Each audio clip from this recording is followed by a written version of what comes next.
부천TV 958회 6.25와 이승만 대통령 2회 제1부 기석 남친과 대통령의 초기 대응. 배를 타고 부산으로를 만나겠습니다.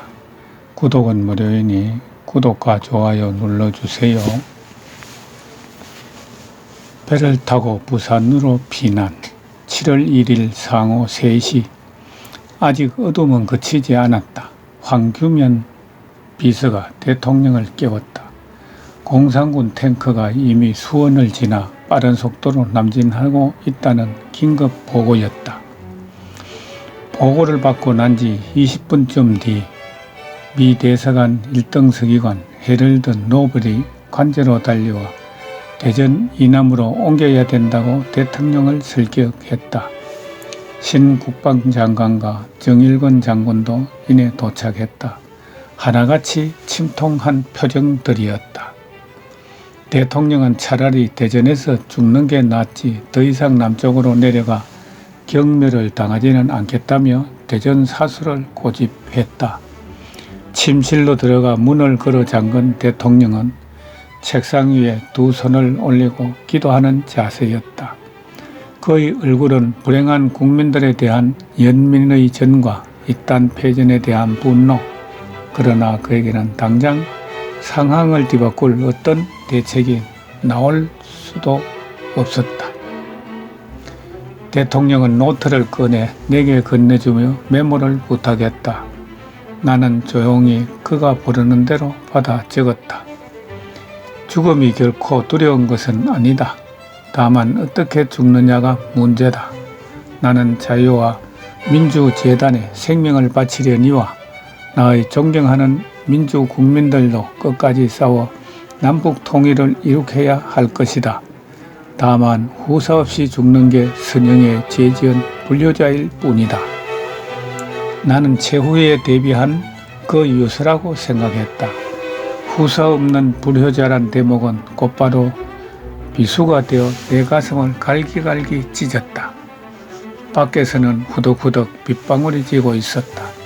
대통령을 다시 만난 노블은 정부의 계속성을 유지하기 위해선 대전 사수보다 남쪽으로 옮겨야 앞으로의 대책을 세우는 게 시급하다며 애원에 가까운 설득을 했다. 신장과도 그의 울음 섞인 목소리로 남하를 권유했다. 빗줄기는 어느새 장맛비로 바뀌어 억수같이 내리붙고 있었다. 이 불속을 뚫고 우리는 또다시 목포를 향해 떠났다. 대통령과 나, 김장흥 총경이 한 차에 타고 황비서, 이철원 공보처장, 김옥자씨, 나의 개인 비서가 다른 지프에 그리고 경호경찰 4명이 맨 뒤를 따랐다. 길이 워낙 험해 차도 사람도 몸살을 앓을 정도였다. 이리에 도착하고서야 우리를 뒤따르던 경호관들의 지프가 고장이 나서 1시간쯤 처진 것을 알았다. 자동차로 목포까지 가기는 무리인 것 같았다. 이리 역장에게 기차편을 요구했다. 역장은 모든 기관차와 객차는 징발되었고 교통장관의 명령이 없이는 어느 누구에도 기차를 내놓을 수 없다고 완고한 대답이었다. 황 비서가 철도 전화로 대전을 불렀다. 잠시 후 김석관 장관이 나와 곤지열차를 준비하겠다고 했다. 기차가 준비되는 동안 우리 일행은 역군에서 요기를 했다. 황 비서가 주변 매점을 찾아다니며 금빵을 한아름 사왔다. 나는 한 개도 먹지 않았다. 다른 사람들도 별로 입에 당기지 않는 듯 억지로 한두 개를 우물우물 씹고 있었다. 그러나 대통령은 그거 참 별미네, 맛있는데 하며 한 봉지를 눈 깜짝할 사이에 비웠다. 그리고는 나를 향해 마미, 당신도 먹어봐요. 아주 맛있거든 하는 것이었다. 열차는 목포역 구내에 접어들고 있었다. 김장흥 총경은 기차를 역 구내에서 500m쯤 떨어진 곳에 세우게 한 뒤 단신 목포경비사령부를 찾아갔다. 대통령의 바버리 코트는 떼저렸고 파나마 모자 태도 새카맣게 더럽혀져 있었다. 모든 이들의 행색이 말이 아니었다. 누가 봐도 대통령 일행으로 볼 사람은 없었다. 김 총경이 혼자 사령부를 방문한 것은 이런 행색으로 사령부에 나타났다가 경비군인들로부터 대통령이 봉변이라도 당하지 않을까 하는 속셈에서였다. 김 총경이 대통령을 비밀히 부산으로 모실 테니 배를 내달라고 하자 역시 사령관 정명모 대령이 의심하는 눈치였다. 사전에 아무런 연락이 없었기 때문이다. 그는 직접 대통령을 만나 봐야겠다고 버텼다. 김 총경은 정 사령관과 지프를 타고 대통령이 있는 곳으로 달렸다. 정 사령관은 모자를 깊숙이 눌러쓰고 색안경을 낀 대통령을 알아보자 그 앞에서 부동자세로 신고를 했다. 그 목소리는 약간 떨리는 듯 했다. 대통령은 정 사령관을 가까이 불러 내가 부산으로 조용히 가고 싶네. 자네가 수고를 좀 해주어야겠어. 하자 정 사령관은 점심은 드셨습니까? 하고 물었다. 이팔에 무슨 점심? 하니 그는 차를 몰고 나가 역전다방에서 홍차를 사고 토마토 등 간단히 먹을 음식들을 사들고 왔다. 부산 백길은 풍랑이 심했다. 남은 토마토 몇 종 먹은 것까지 모두 토했고 다른 사람들도 별멀며 여기저기 쓰러졌다.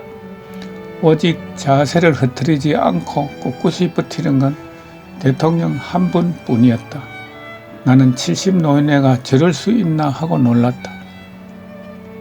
아랫배에 힘을 주고 어머니의 인자한 모습을 그려보게나. 울렁거리는 속이 가라앉을 테니 눈 한 번 안 붙이고 대통령은 오히려 수행원들을 격려했다. 함정에서는 군인 식사와 똑같이 했다. 꽁보리밥에 짠지, 된장등이가 전부였다.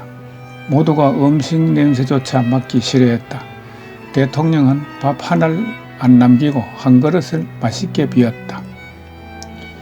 7월 2일 상오 11시 배는 부산 부두에 닻을 내렸다. 일주일을 머무르 동안 전선은 자꾸만 뒤로 밀린다는 암담한 전황만 들어오고 있었다. 미군에 대한 우리 국민들의 신뢰도 점점 떨어져 갔다. 미군은 저거 탱크를 맞아 무슨 폭탄을 써야 할지도 몰랐다. 한국 공산군의 탱크는 미군의 공격을 받고도 끄떡 않고 밀려오는 것이었다. 때문에 미군들의 공산군 탱크에 대한 공포심만 자꾸 눈처럼 불어났다. 정신상태야, 정신상태. 멍청한 것들. 우리 아이들이나 경찰에서 그들이 가진 무기와 장비를 주어봐. 이처럼 후퇴하기에 바쁘진 않을 거야. 대통령은 멍청한 양코장이들이란 말을 몇 번이고 되뇌며 책상을 주먹으로 쳤다. 대통령이 부산에 머무른 지 닷새째인 7월 7일 유엔 안보보장 이사회는 미국 통솔하에 유엔군 총사령부를 설치키로 결의하고 초대 연합군 사령관에 메가더 장군을 임명했다. 이보다 앞서 7월 4일 부산과 대구 대전을 연결하는 통신망이 되살아나고 동경의 미 극동사령부와 직통전화가 연결되었다. 대통령은 경무대 직원들에게 24시간 전화기 앞에서의 근무를 명했다. 대통령에게 보고되는 내용은 곳곳에서 우리 군과 경찰이 잘 싸우고 있다는, 적은 몇 명을 사살했고 우리 적 피해는 얼마이며 몇 매들을 전진했는지 후퇴했는지 따위의 구체적인 사항이 없는 피상적인 것들 뿐이었다. 물론 대통령의 심려를 들어주기 위한 배려였겠지만 전체적인 상황 판단을 하는 데는 아무런 도움이 되지 못했다.